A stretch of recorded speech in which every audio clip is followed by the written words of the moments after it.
Hello everyone, আসসালামু আলাইকুম। এখন রাতে 9:30 বাজে। এখন আমাদের মুরগি করে লাইট বন্ধ হবে, আর কালকে সকাল 6টার সময় লাইট দেওয়া হবে, পানি দেওয়া হবে। এই করে আমাদের টোটাল 12,000 লেয়ার মুরগি আছে। এইখান থেকে আমরা প্রতিদিন প্রায় 96-97% করে ডিম পাই। এখন ডিমের দাম অনেক ভালো। আর এটা একটা কন্ট্রোল সেট খামার। এখানে প্রত্যেকটা খাঁচার ভিতরে মুরগি আছে 8টা-9টা করে। এখন আমার পিছনে এই যে এই কালো যে জিনিসটা দেখতে পাইতেছেন, এটা হচ্ছে কুলিং। এই কুলিং এর মধ্যে আমরা মোটর দিয়ে পানি দেই, আর ওই পাশে আছে মোটর ফ্যান। এইখানে পানি থাকার কারণে এখান দিয়ে ঠান্ডা বাতাস বের হয়, আর ওই পাশের মোটর এই বাতাসগুলো টেনে নিয়ে যায়, টেনে বের করে দেয়। এর কারণে মুরগির ঘর সবসময় ঠান্ডা থাকে। আপনারা দেখেন আমাদের কুলিংটা কত বড়।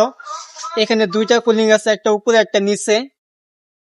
আমাদের এই ঘরের মধ্যে টোটাল লাইন হইতেছে 4টা, আর একটা লাইন হয়েছে আপনার 1 তলা 2 3 4 তলা করে। আপনার দেখেন যে নিচে একটা, দুইটা, তিনটা, উপরে একটা আছে 4টা।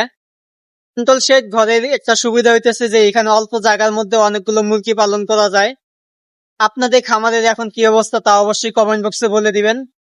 আর সবার আগে ভিডিও দেখতে হলে আমার ফেসবুক পেজ ফলো দিয়ে রাখবেন, আর আমার ইউটিউব চ্যানেলকে সাবস্ক্রাইব করে রাখবেন।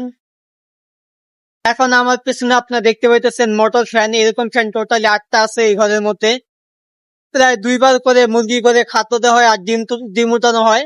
অনেক মুরগি আছে যে মুরগিগুলো রাতের বেলা ডিম দেয় না, ওই মুরগিগুলো দুপুরের দিকে ডিম দেয়, আর ওই ডিমগুলো আমরা সন্ধ্যার আগ দিয়ে তুলি। আমাদের মুরগি করে কাজ প্রতিদিন বিকাল 5টা বাজে শেষ হয়ে যায়, আর কাজ শুরু হয় সকাল 6টা বাজে।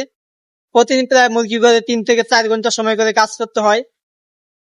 সবার আগে ভিডিও পেতে হলে আমার ইউটিউব চ্যানেলকে সাবস্ক্রাইব করে রাখবেন, আর ভিডিওটি শেয়ার করে দিবেন যেন অন্যরাও দেখতে পারে। আর যদি মুরগি বিষয়ে কোনো পরামর্শ লাগে তাহলে অবশ্যই কমেন্ট বক্সে বলে দিবেন, তাহলে পরবর্তীতে ওইরকম ভিডিও আপলোড করা হবে। ধন্যবাদ সবাইকে।